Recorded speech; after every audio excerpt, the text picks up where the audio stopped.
Welcome to யாவரும் கேளீர். நான் உங்க பத்ரி பேசுறேன். இயக்குனர் பிரியதர்ஷன் கமலுக்கு நெருக்கமான நண்பர். ஏன்னா லிசி அவங்க வந்து உலகநாயகன் கமலஹாசனோட விக்ரம் படத்தில் நடித்தவங்க. அவங்கெல்லாம் ஃபேமிலி ஃப்ரெண்ட்ஸு. பிரியதர்ஷன் கமலை வச்சு ஒரு படம் எடுக்கிறதா கூட இருந்தது. அன்பே சிவம் படத்தை முதல்ல டைரக்ட் பண்ணுற இருந்தது பிரியதர்ஷன் தான். ஸோ இப்போ லேட்டஸ்ட்டாக ஒரு பட விழா நடந்தது. அதில் வந்து கல்யாணி பிரியதர்ஷன் கதாநாயகி, நெஸ்லின் கஃபூர். அந்த நெஸ்லின்னா யார் நம்ம எல்லாருக்குமே தெரியும், பிரேமலு படத்துடைய கதாநாயகன். அவர் தான் அந்த படத்தில் ஜோடி. அந்த படத்துடைய பெயர் என்ன அப்படின்னு பார்த்தோம்னா லோகா, அதாவது லோகா சாப்டர் 1 சந்திரா. அந்த படத்தோட ஈவெண்ட் தான் நடந்தது. அதில் வந்து பிரியதர்ஷன் சிறப்பு விருந்தினராக கலந்துக்கிட்டு பேசினார். அதில் அவர் முக்கியமாக பேசினது என்னன்னா, டைரக்டர் வந்து நம்ம பிரியதர்ஷன் வந்து young Malayalam actor and Tamil star Kamal Haasan, அவரை வந்து செகண்ட் கம்மிங்னு போட்டிருக்காங்க. அதாவது கமலஹாசனுடைய இரண்டாவது வரவு. அவரை வந்து கமலஹாசனாக நினைக்கிறாரு. Priyadarshan thinks this actor is second coming of Kamal Haasan. Actor Kamal Haasan feels irreplaceable, but Priyadarshan thinks there are one Malayalam actor who can take over from him. அதாவது அவர் என்ன சொல்றாருன்னா, கமலஹாசன் அவர் ரீப்ளேஸ் பண்ணிட்டாருன்னு சொல்லலை.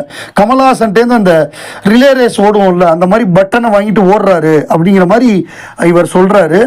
அந்த ஈவெண்ட்ல அவர் என்ன சொல்றாரு அப்படின்னா, 1974 மலையாளத்தில் விஷ்ணு விஜயன் ஒரு படம் வந்தது. அந்த படத்துடைய கமலஹாசனை வந்து எனக்கு ரொம்ப பிடிக்கும். நெஸ்லின் is a favorite actor of mine. When I used to watch film Vishnu விஜயம், I noticed the unique charm of Kamal Haasan as an actor. அதாவது கமலஹாசனுக்கு வந்து ஒரு யூனிக் சார்ம் இருக்கும். அவர் நடித்தார்னா அவ்வளோ தூரம் நம்ம ரசித்து பார்க்கலாம். அந்த மாதிரியான ஒரு பயங்கரமான கான்ஃபிடென்ட்டோட அவர் நடிப்பார். அந்த மாதிரியான ஒரு கான்ஃபிடென்ஸை நான் பார்த்தேன். இட் ஃபீல்ஸ், எனக்கு வந்து Neslin feels like the second coming of that. Neslin was visibly moved by the prize, standing up and expressing gratitude. அதாவது கமலஹாசனை மாதிரி நீங்கள் நடிக்கிறீங்கன்னு சொன்னால் ஒருத்தருக்கு எவ்வளோ மகிழ்ச்சியாக இருக்கும். அதனால அவர் ரொம்ப மூவ் ஆகி ரொம்ப மகிழ்ச்சியை வெளிப்படுத்தினார் அப்படின்னு சொல்லி போட்டிருக்காங்க. இது வந்து எப்படின்னா, அவர் கமலஹாசனை ரீப்ளேஸ் பண்ணிட்டாருன்னு சொல்லலை, அந்த மாதிரி இருக்கு. அதை பார்த்தா எனக்கு நினைவு வருதுன்னு சொல்றாரு. இது வந்து மிகப்பெரிய ஒரு பாராட்டு. ஏற்கனவே விஜய் தேவர்கொண்டாவை கமலஹாசன் மாதிரி நீங்க வருவீங்கன்னு சொல்லி தான் காலி பண்ணாங்க. இப்படி சொல்லி காலி பண்ணாம இருந்தா சரி, இவர் வளரட்டும். கூலி படம், அந்த படத்துடைய வசூல் முதல் நாள் ரொம்ப சந்தோஷமாக போட்டாங்க. 2வது நாள், 3வது நாள், 4வது நாள் வரை சந்தோஷமாக போட்டாங்க. அதுக்கப்புறம் அஃபிஷியலாக சன் பிக்சர்ஸ் போடலை. இந்த 4 நாட்களுக்கு 404 அப்படின்னு போட்டாங்க. அதுக்கப்புறம் போடலை. அதுக்கப்புறம் எப்பொழுதுமே எல்லா படங்களுக்குமே முதல் 4 நாளுக்கு அப்புறம் அந்த மண்டே, வெள்ளி சனி ஞாயிறாக இருந்தால் 4வது நாள்லேருந்து வசூல் கொஞ்சம் இறங்கும். சில படங்கள் அப்படியே மெயின்டைன் பண்ணும். பட் கூலி படத்துக்கு வந்து கொஞ்சம் கொஞ்சமாக வசூல் குறைஞ்சிது. இது வந்து மிகப்பெரிய அளவில் இந்த படம் 500 கோடி கூட இன்னும் கலெக்ட் ஆகலை அப்படிங்கிற மாதிரியாக சொல்கிறாங்க. இது வந்து குறிப்பாக ரஜினிகாந்தோடைய பிஆர்ஓ, ரஜினி ரொம்ப அப்செட்டாக இருப்பாருன்னு தெரியுது. சன் பிக்சர்ஸ் அப்செட்டாக இருக்காங்கன்னு தெரியுது. ரஜினிகாந்தோடைய பிஆர்ஓ ரியாஸ் அகமது வந்து ஒரு வீடியோ போட்டிருக்காரு. அவர் வந்து V4U மீடியா அப்படிங்கிறது அவருடைய பிஆர்ஓ. அதான் அந்த சேனல், அந்த பேரில் தான் யூடியூப் சேனல் வச்சுருக்காரு. அவர் வந்து கடுமையாக வந்து நம்ம ப்ளூ சட்டை மாறன், இட்டிஸ் பிரசாந்த் இவங்களெல்லாம் கண்டிச்சோடது மட்டும் இல்லாமல் முழுக்க தனஞ்சயனை போட்டு அடி நடிச்சிருக்காரு.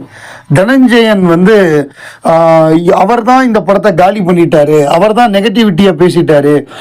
அவர் என்னென்னலாம் பண்ணார், அவருடைய மோசர் பியர், அப்புறம் அவருடைய யூடிவி, அப்புறம் அவர் வந்து இன்னொரு கம்பெனி ஒன்று ப்ரொடக்ஷன் கம்பெனி வச்சுருந்தது, அவர் வந்து போஃப்டா வச்சுருந்தது, ப்ளஸ் வந்து அவர் நடப்பு தயாரிப்பாளர் சங்கத்தில் ஒரு ஆஃபீஸ் பேரராக இருந்ததுங்கிறதெல்லாம் போட்டு பயங்கரமாக ஒரு தனிப்பட்ட முறையில் ஏதோ தனஞ்சயனால தான் கூலி படத்துக்கு வசூல் இல்லாமல் போச்சு, Dhananjayan is a sole reason for Coolie's டவுன்ஃபால்ங்கிற மாதிரி கண்ணா புண்ணான நெகட்டிவிட்டி பரப்பி விட்டாரு.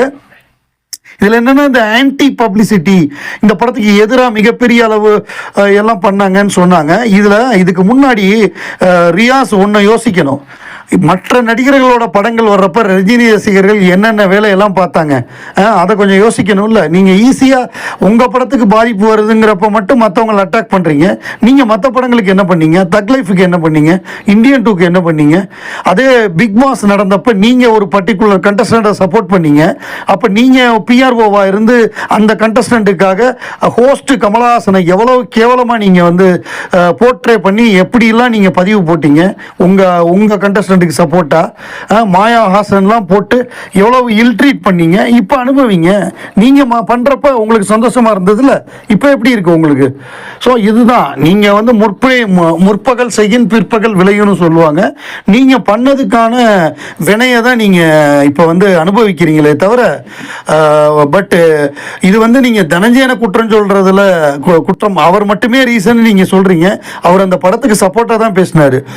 யாரும் வந்து 4 நாளைக்கு ரிவ்யூ பண்ணாதீங்கன்னு கோர்ட்டுக்கே போனார். கோர்ட் அதை ஒத்துக்கலை. 4 நாளைக்கு யாரும் பெருசாக நெகட்டிவாக ரிவ்யூ பண்ணாதீங்கலாம் சொல்லி பார்த்தாரு. நீங்கள் என்னடானா அவரை போட்டு அடிக்கிறீங்க. ரைட்டு, எனக்குமே அவர் மீது உடன்பாடு பெரிய அளவு இல்லை. நான் அவர் மீது விமர்சனம் வச்சுருக்கேன், அது ஒரு பக்கம் இருக்கட்டும். பட் ஒரு படத்தோட தோல்விக்கே தனஞ்சயன் தான் காரணம், இட் இஸ் பிரசாந்த் தான் காரணம், ப்ளூ சட்டை மாறன் தான் காரணம்னு சொல்கிறது வந்து எந்த அளவு கரெக்டாக இருக்கும்னு எனக்கு தெரியல. இதை விட்டுட்டு நல்ல படம் எடுக்கிறதுக்கு அந்த டைரக்டர்கிட்ட சொல்லலாம். நல்ல கதை, நல்ல திரைக்கதை எழுதுறதுக்கு டைரக்டர்கிட்ட சொல்லி அதை நல்லபடியாக பண்ணாலே நம்ம வந்து இவங்களை பற்றி கவலைப்பட வேண்டியதில்லைன்னு நினைக்கிறேன்.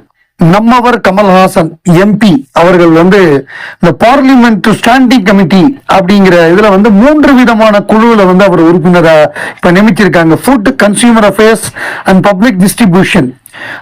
அதாவது ஸ்டாண்டிங் கமிட்டி அப்படின்னா அது தமிழ்ல நிலைக்குழு அப்படின்னு சொல்லுவாங்க. அந்த நிலைக்குழுல 3 விதமான அந்த food, consumer affairs and public distribution, இந்த 3 இதுலையும் வந்து அவர் உறுப்பினராக இருக்காரு. அதுல மேலும் தன்னுடைய குரல் மூலமாக அதுக்கு வலு சேர்ப்பார். இது ஒன்று.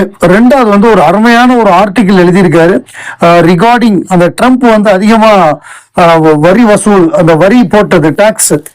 ஸோ இன்று மேற்கத்திய யதார்த்த அரசியலில் தண்டனை பெரும்பாலும் கொள்ளையாக மாறி வேடமிடுகிறது என்பதை அமெரிக்கா மீண்டும் நமக்கு நினைவூட்டியுள்ளது. பல நூற்றாண்டுகளாக இந்திய பேரரசின் கொள்ளைகளை தாங்கிக் கொண்டது, ஆனால் நாம் அதை மீறவில்லை. இப்போது வரிகள் புதிய ஏகாதிபத்திய கருவியாக பயன்படுத்தப்படுகின்றன. மாறு வேடத்தில் தடைகள். ஒரு குறுகிய ஈரோ மையப்படுத்தப்பட்ட உலகளாவிய ஒழுங்கின் முன் நாம் நமது சொந்த எரிசக்திகளை தேவைகளை பாதுகாக்க துணிந்ததால் தேர்ந்தெடுக்கப்பட்ட முறையில் விதிக்கப்படுகின்றன. நமது ஏற்றுமதியாளர்கள் மீதான 50% வரிகள் வர்த்தகம் பற்றியதோ அல்லது உக்ரைன் பற்றியதோ அல்ல. அவை நமது உறுதியை அசைக்கும் நோக்கில் உருவாக்கப்பட்டு ஒரு அரசியல் கருவியாகும். ஆசிய நூற்றாண்டு விடியும் போது நேற்றைய சக்திகள் உலகளாவிய தெற்கின் எழுச்சியை கண்டு நடுங்குகின்றன. இந்தியா உலகின் மிகப்பெரிய ஜனநாயகம், கட்டுமான நிறுவனங்கள் மற்றும் புதுமை பித்தன்களின் நாகரிகம். இந்தியாவிற்கும் அதன் பெருமை மிக்க குடிமக்களுக்கும் எரிசக்தி பாதுகாப்பை உறுதி செய்வதில் நமது உறுதிப்பாடு எந்த விளைவையும் செலுத்தாது அப்படிங்கிற மாதிரி ஒரு நீண்ட கட்டுரை அதை பாராட்டி எழுதியிருக்காரு.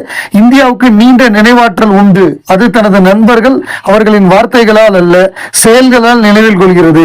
ஒற்றுமை, தைரியம் மற்றும் தொலைநோக்கு பார்வையை இந்த வரலாற்று சிறப்புமிக்க சந்திப்போம். இந்தியாவை முதன்மைப்படுத்துவதற்காக இந்திய குடியரசும் அதன் குடிமக்களும் கற்பிக்கப்பட மாட்டார்கள். இந்திய உணர்வு பேரரசுகளை விட நீடித்தது, அது வரிகளையும் தாண்டி நீடிக்கும். எதிர்த்து என் மக்கள் மீது உறுதியுடனும் அன்புடனும். அதாவது நமக்கு வந்து அவன் பாடம் கற்றுக் கொடுக்க முடியாது, நம்ம வந்து அவங்க பாடம் கற்றுக் கொடுப்போன்னு ஒரு பிரமாதமான ஆர்டிக்கிள் எழுதியிருக்காரு. அது வந்து எல்லாருமே அதை ஷேர் பண்ணிட்டு இருக்காங்க.